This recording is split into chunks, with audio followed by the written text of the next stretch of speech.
stand here just for a moment, only because I'm going to play you another film. I'm going to try and out-Vanessa with my first film. I only have one film, I'm afraid. My name is Phil Cooper. I'm a nurse consultant in dual diagnosis. It's a fantastic job, so I deal with people who have really, really complicated mental health problems, and also people who use a whole range of drugs and alcohol. It is by far the most fantastic job I've ever done in my career, and if I'm ever going to say to anybody about nursing, do you fancy doing it, I'd say, of course you should, it's brilliant. So there you go, that's about as exciting as that gets. Right, now what I'm going to do is, hopefully,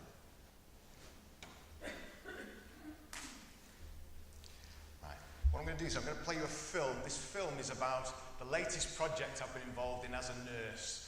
I also happen to be exceedingly obsessed with a sport called rugby league and like quite a lot of other things as well. So having set out on my career in 1990, I've always fancied mixing rugby league with mental health, and this will just give you an example of what we've been up to recently.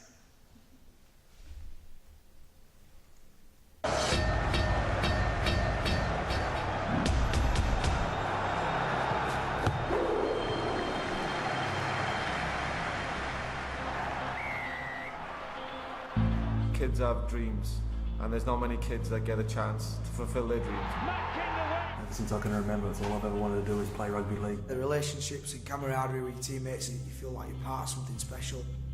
It's like having 26 brothers around you at all times. Every rugby league player that takes field striving to be at their best. You've got to perform well week in, week out. Along with that comes a lot of pressure. It's about how you handle that on and off the field. It's pretty intense. It's intense being a Super League player. It consumes you really, your full life. Every little mistake that you make, there's 10, 15, 20,000 people watching you make that mistake. The size of that, the magnitude of that can hit you pretty hard at times. Just last week I had not the best of games, and I just felt absolutely terrible. You're depressed, you're upset, you're angry, you're hurt, so you don't sleep. It's impossible to sleep after you've played.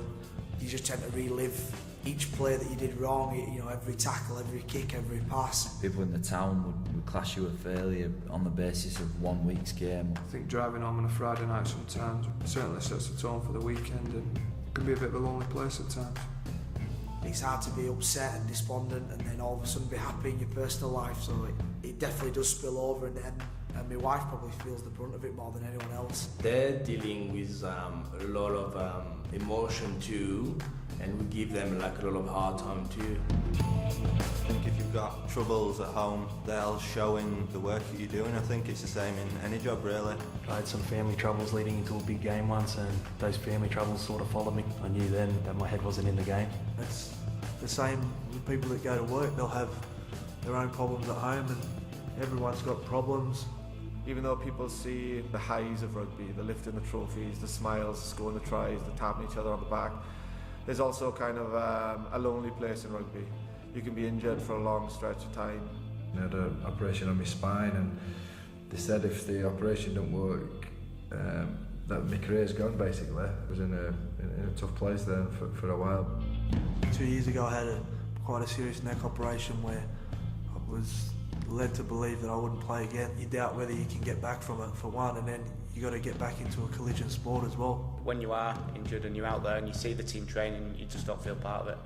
It's a dark place when you get injured and you're out there for a long time. We're here for not a long time really, comparing that to another job or, somebody maybe a plumber or a builder. When you come to the end of the career, you realise, well, I'm mid-30s, early 30s now, and a lot of people's lives are beginning, where actually yours is ending and it needs to begin again. You need to escape at times, and for me having a hobby which was surfing allowed me to escape and have something else that I could cling to and look forward to. It's a macho sport. It's played by the majority of alpha male type blokes. When you hurt on the field, you don't show it.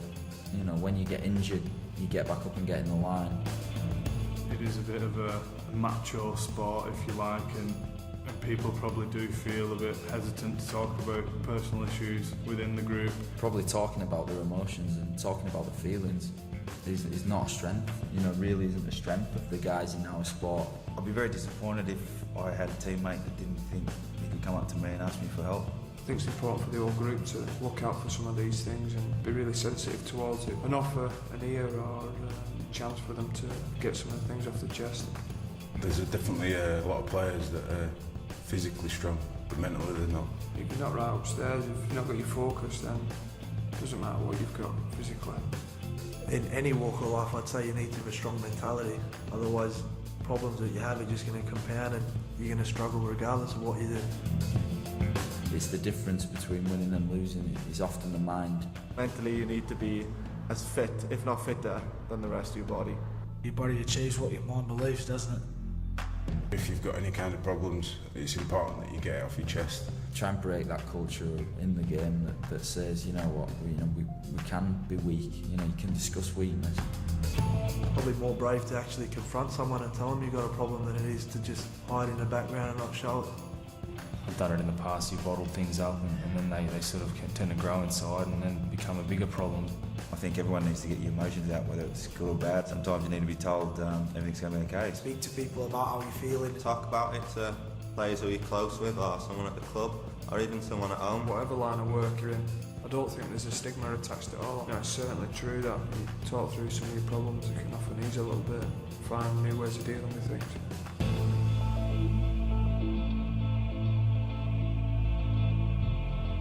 State of mind. What's yours?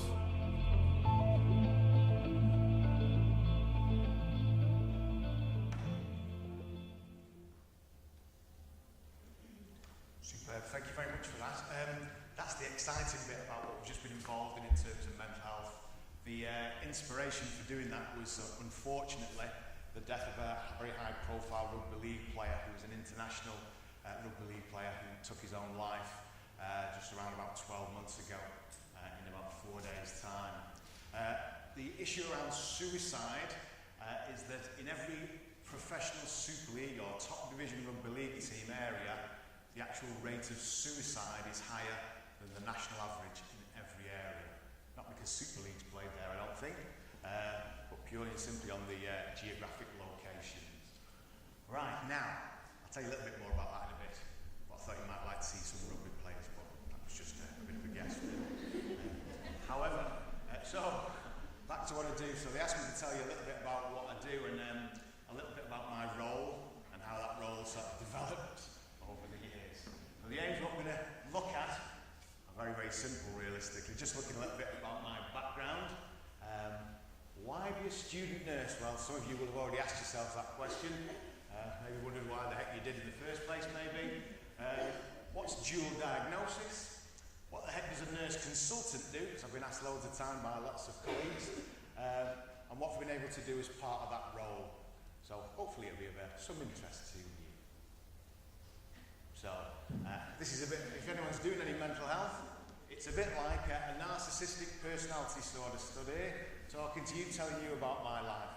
However, I was expelled from school, although my mother insisted I was suspended. I left with 2 O-levels in both Englishes, and when I'd finished school I worked in a taxi office. I'm sure you've never rung for a taxi and been told it's on its way, it's just round the corner. Although I was very good at doing that, I think. And for those who are, obviously I'm quite old these days, youth training schemes used to be youth opportunity schemes when I was a young lad, and I learned how to stack bricks very well, and also I can build a mean scaffold should I have that opportunity. So what I did discover is that I went into sixth form college and would like to fulfil my potential. Did 4 A's, don't quite know how they let me in, however, they did. And once I'd finished that, I went on to do a social science degree. I picked my degree on the amount of hours of lectures and tutorials. I'd like to say social science was my passion before I went there, but it wasn't, I don't think. And when I finished, I worked as a graduate in a transport company, picking up clothes from manufacturers and sending them to Marks and Spencer's shops, which was great, I have to say. With some great perks. However, so why the heck did I turn out to be a student nurse? Well, I thought it was an obvious progression at the time, I'm sure you will see. My sister's a mental health nurse. I get on quite well with my sister, I'm sure she'll be pleased to know, even though she's not here. Transport supervision didn't really excite me.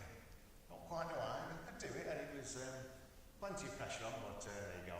I like talking to people. I'm quite nosy. And the great thing about mental health is you can be nosy and get paid for it. I had 4 operations before I was 16. I'm sure you don't want my medical history, but I'd been bored to death on many awards in my youth. And I applied to train, started training in 1990, and my good lady, who was about to be my wife, was very interested in the fact that I took a 50% pay cut 8 months before getting married. Okay.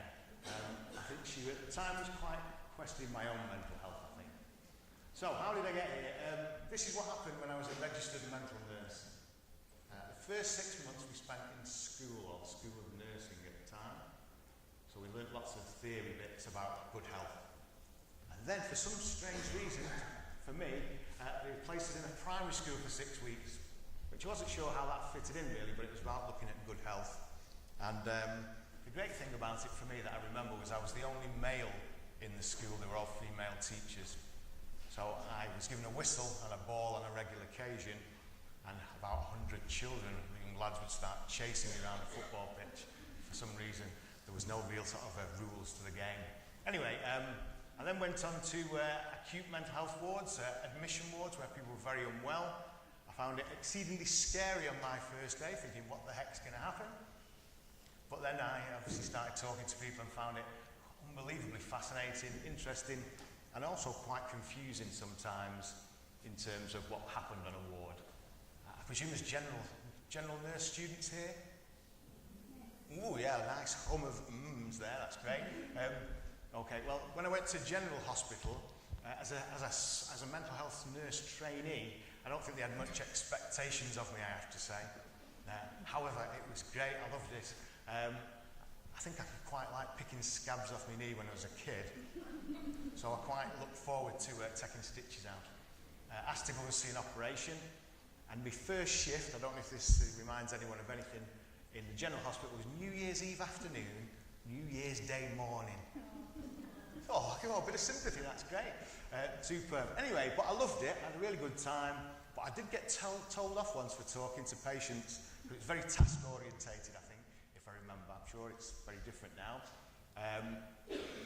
But I used to set quizzes for patients in the bays, because of my own experience, I think, when I was bored, and so we used to have a great time.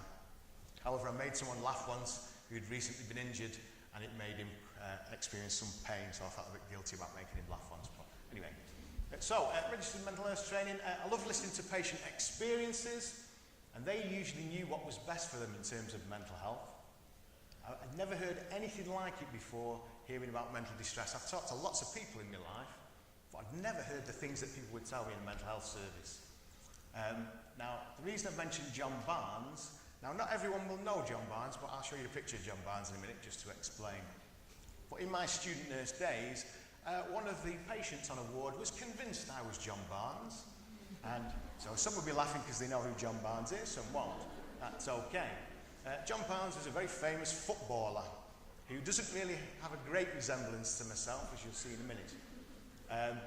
And I remember the conversation going something to the effect of, he said to me, "You're John Barnes, you." I said, "No, I'm not.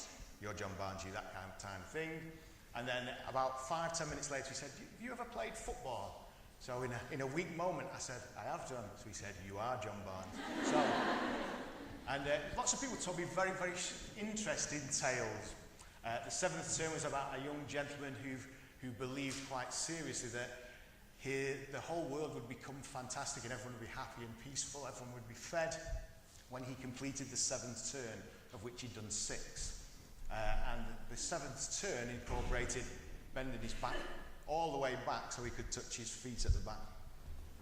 Obviously he didn't manage the 7th turn. I don't think he really did the other 6. However, but mental health wards, from my point of view as a fresh-faced student, sometimes appeared quite punitive. You couldn't really leave the ward if you asked to. People would be prescribed medication if they were angry and agitated and upset. And it was quite a boring place to be, I think. So I ended up playing loads of Scrabble, so I'm quite good at Scrabble now due to my mental health training, and patients who like playing chess. But there was a bit of a patient versus staff thing, if I remember, as a student. Now, for those who don't know, that's John Barnes. Now, obviously, although I might want to look a little bit like John Barnes, I certainly don't, I don't think. Anyway, so something else I remember as a student nurse was electroconvulsive therapy, or ECT. I don't know if anyone's familiar with it or ever witnessed it. It was a bit of a scary thing to want to witness when I was younger. However, obviously I was fascinated. But as a student nurse, I used to be asked to escort patients all the time, which was daunting because patients had asked me about what ECT was, and I didn't really know. So I actually went and found out what the heck ECT was all about, looked at some of the theories, which, again, as a young dude, thought, this doesn't sound like a great evidence base, it's a bit of a guess sometimes, but that was my perspective. So I devised a teaching session for other staff, and then patients came to come and ask me about ECT, which I thought was quite strange at the time, because you don't feel dead confident when you're a student, you think everyone else knows loads, don't you? So patients told me they appreciated that I'd looked into both the good and the not so good bits about memory loss and stuff around ECT, and just being honest really helped, I think. So I'd want to know about it, wouldn't you, if someone's taking for ECT? I think they should have prepared me better, but still, it was great to find out. So, my advice, if I ever give advice, would always be to ask questions. Now, again, my experience only, I'm afraid. Some staff were really happy to answer, fantastically encouraging and warm, and some staff potentially weren't either.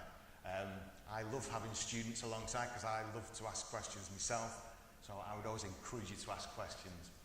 If someone sort of dismisses you immediately, just act daft. So I'll give you an example of a question I asked. Is anyone familiar with antidepressants? Yeah. Ooh, fantastic. It's a bit getting close to pantomime season, so we're okay now. Antidepressants work on this theory, which I've told my clients many times.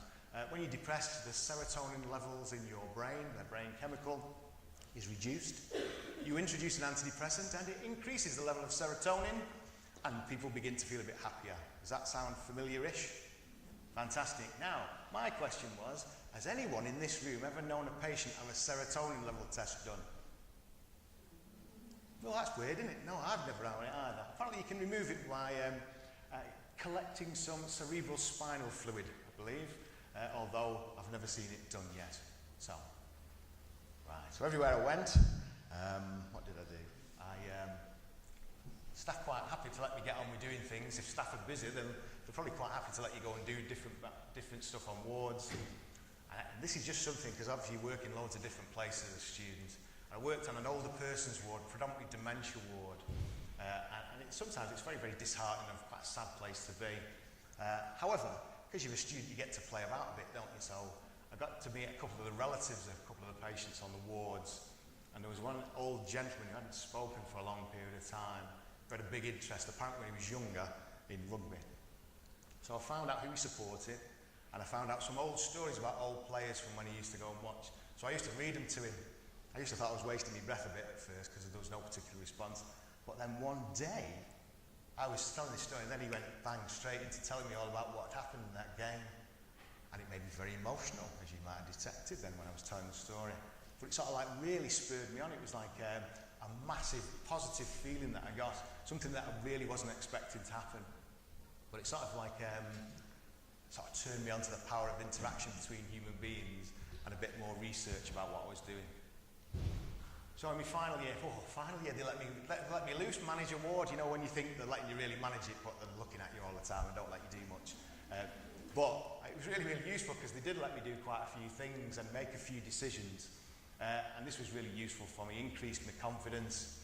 And then I dipped my toe into a first bit of finding a bit of an evidence base. So I started asking staff what they knew about electroconvulsive therapy. And what I actually found was that staff who usually would advise people to go for ECT didn't know a great deal about it, which I thought was a little bit worrying at the time. So then I qualified, fantastic. Alf, are you all nearly qualified? all fantastic. You're going to enter the most beautiful experience of your lives doing this. However, there was no jobs when I qualified. I don't know what your lot are going to be like, but there was no jobs when I qualified. A hospital had closed down nearby, so they'd reallocated staff from that unit. Anyway, worked part-time in a mental health nursing home. Again, scary being in charge initially, but loved listening to the experience of people. So I talked to patients who'd had brain surgery or leucotomies, and taken into hospital some people for being pregnant out of wedlock and remained in a psychiatric institution for a long, long time, and all family had disappeared and stuff like that. A job offer came up in a drug and alcohol detox unit, but it was back in the NHS, so I thought I'd go for that. Better pension and all that. I'm not quite sure these days, but still. And then I entered the great world of drugs and alcohol. Now, I assume that people will have heard of drugs or alcohol, is that correct? Excellent stuff. Now, I went to a detox unit, and for people with drug and alcohol addiction, and then whilst I was there for the first 2 weeks, because I was the new kid on the block, so to speak, they asked me if I'd go to the community drug team. I was the third choice because no one else wanted to go. And there were big problems there, and I really didn't like it when I first got there. However, I did learn loads about drugs, those that I didn't know about drugs from drug users. And there'd been a fraudulent manager. There was no case records filled in. It was absolute chaos. I thought it was going to be the end of my career. I thought I'm going to go down with this drug team. But fortunately, 2 years later, the experience taught me loads, and then it allowed me to do my next dip into a bit of research, really. I actually asked the user of a drug service what they thought about the service, because they said that no one had ever actually asked them before. So we invited 2 groups of the clients in, and we also completed a questionnaire with them. I was told that drug users wouldn't attend the group or fill the questionnaire in, and they did, and it massively changed the way the drug service worked. So always ask the people you're working with what they want. It's a really useful thing to do. Now, do you mind me asking, does anyone drink alcohol in this room, or ever has to? There's only about 3 people at the end. I do from time to time. Now, I'm only doing this because I like doing these questions, really. Anyone familiar with a CAGE assessment? Ooh, there's lots of not reallys there. That's good. A CAGE assessment is a very quick alcohol assessment, which I will use, which I used with the rugby league players as well, which is interesting, so I'll use it with you. I'm going to ask you 4 questions, yes or no, if that's all right, for a bit of interaction at this time. The first question is, please don't shout your answers out. Is that okay? First question is, have you ever tried to cut down your alcohol consumption? Don't shout out, don't shout out. Secondly, have you ever been annoyed or angry at anybody who's had a go at you for your alcohol consumption? Thirdly, have you ever done anything done anything that's made you feel guilty, or you feel guilty about when you're under the influence of alcohol? Obviously not. And finally, do you ever have a drink first thing in the morning to get yourself going after a heavy session? Sure, it's never happened. Now, the reason to do that is very, very simple, because 2 yes answers on a CAGE assessment for alcohol would be a good indication there might be a potential alcohol problem. So, you're either revisiting your answers at this time, but always have to make you always have to make allowances for the context. It's about how often that happens, of course. Okay, but in my job, that's what's called a brief opportunistic intervention. So it's made you think about your alcohol just for a few seconds. Anyway, back to mental health. My passion, of course, is mental health, and I was attached to a GP surgery for about 5 years, working as a mental health worker, which was great. The GPs found out I'd worked in a drug team, so they sent me all the drug and alcohol referrals as well. But a lot of mental health workers didn't have a great deal of experience about drugs or alcohol for some reason. Any mental health nurses, students here? Woo! Have you all got loads of drug and alcohol training? I can't tell, I can't hear you. But is that a yes or a no? One placement. In a drug team, you mean? Fantastic, great stuff. Always interesting stuff to do that. Excellent. But again, people don't tend to know loads about it. Anyway, I did a degree, very interesting, exciting, of course. I devised a mental health assessment tool. I like an easy guide to mental health assessment, don't know about you, so if you're ever on a placement with me, I will give you a copy of my easy mental health guide. It asks all the questions that you should ask to cover yourself in any situation. And I had a great time in the GPs, it was great. Did a master's for some reason. It was in mental health, which obviously I thought was quite appropriate as a mental health nurse. As part of that process, I set up a single team where all referrals came in. The substance use assessment, as part of the mental health assessment that I devised, was published elsewhere. Did a research dissertation about workers' attitudes to substance use, which was great to ask people what they think of drugs and alcohol. Workers had very, very confused ideas about drug-induced psychosis, but in people with mental health problems, the amount of people who use substances is really, really high. And then I set up a training course, because there's very little around for mental health and substance use. So this is all really exciting, don't you think? See, I don't think I'm particularly bright, but these are all the rubbish I've been messing about with that people seem to think's okay. I wrote this course, 3 versions of it. We offered it to the universities, but universities were going to charge all our staff a fortune to come back on, so I'm sorry for them, John. I don't think we offered it to John Moores. So 3 NHS trusts got together and used staff from their own services to deliver the training. I've got no teaching qualification, by the way, and but I've been bored through many lectures in my time.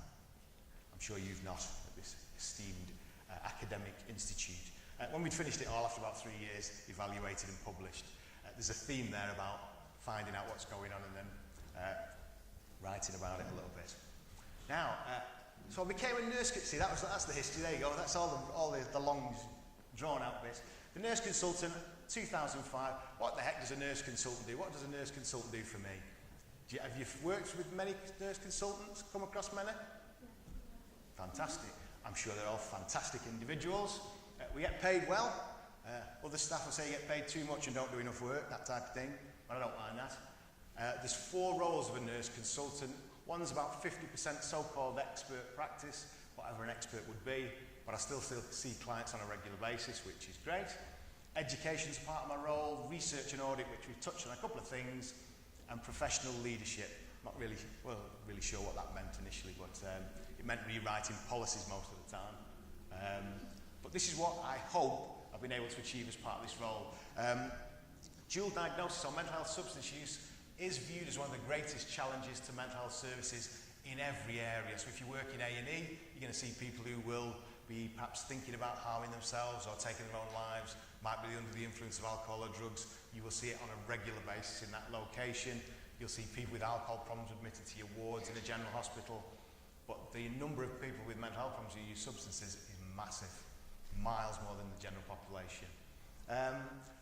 When I first came into post on a mental health ward, the staff on the ward said we should get rid of all these drug and alcohol users, and we actually did some work around assessing it properly when people first came in and providing support for people.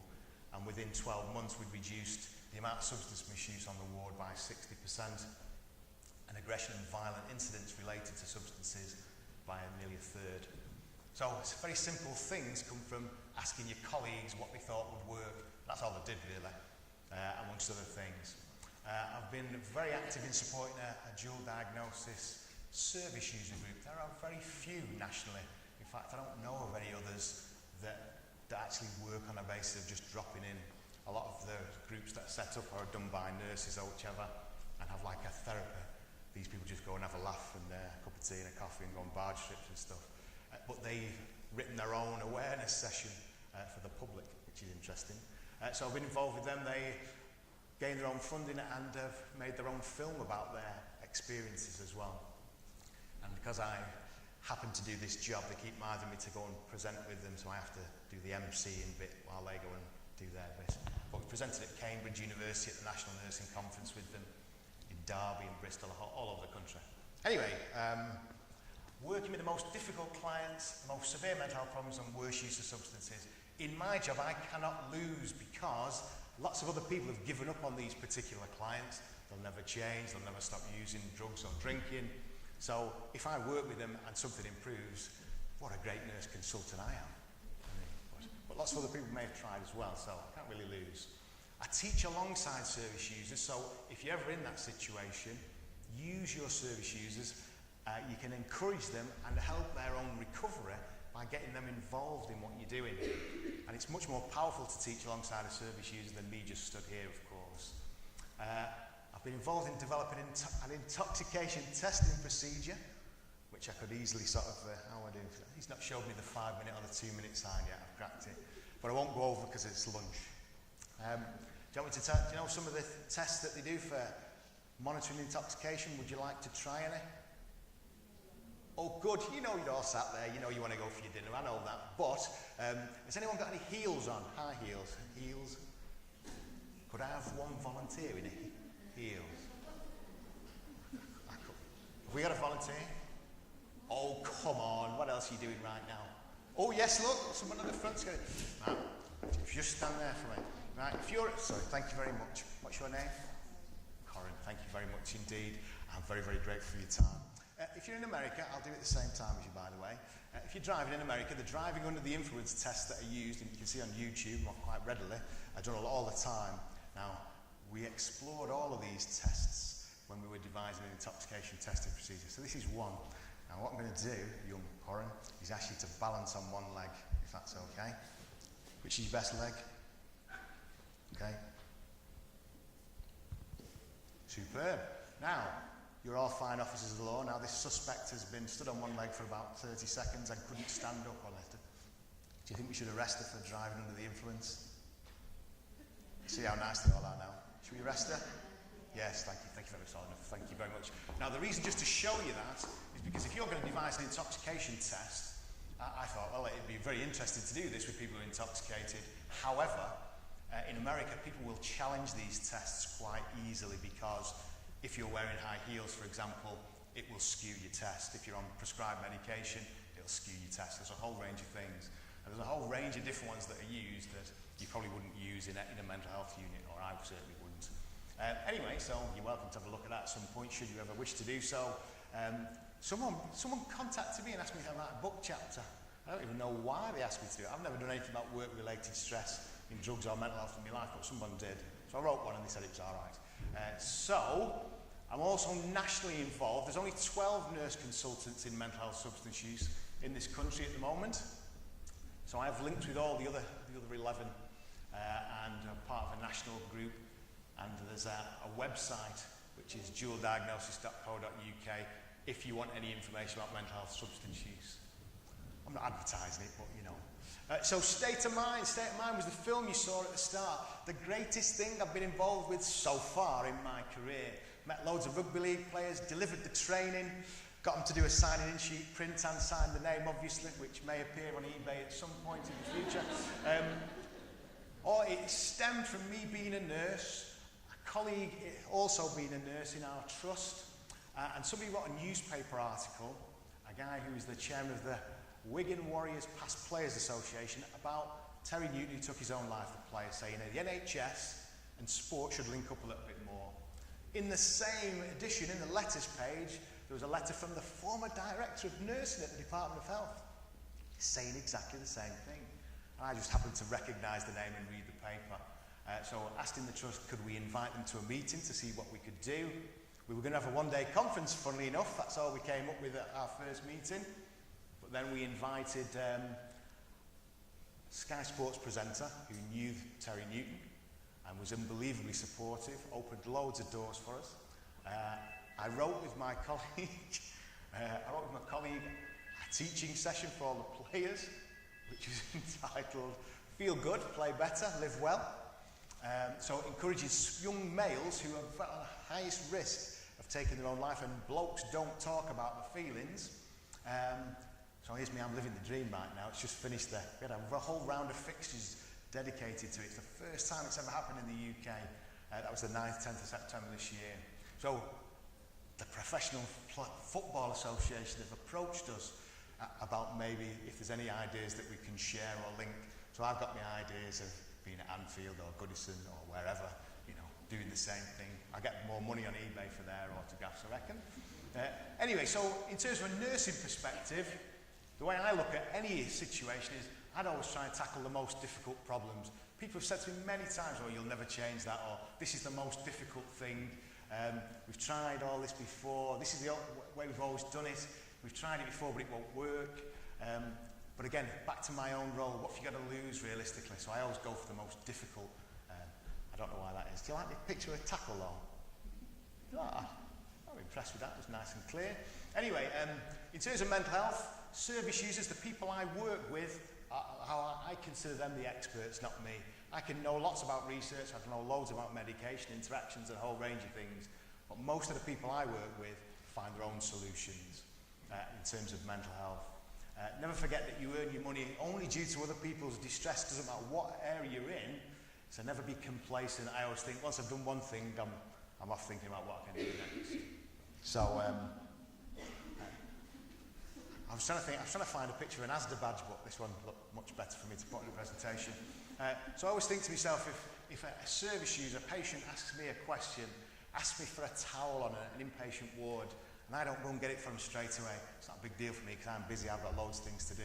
But for someone who's actually on a ward in a very boring environment, who's probably not feeling great, that becomes a big issue. So for me, if you ever say you're going to get a towel from somebody, go and get them a towel, that type of thing. Keep it very, very basic and simple, because that's what people will appreciate.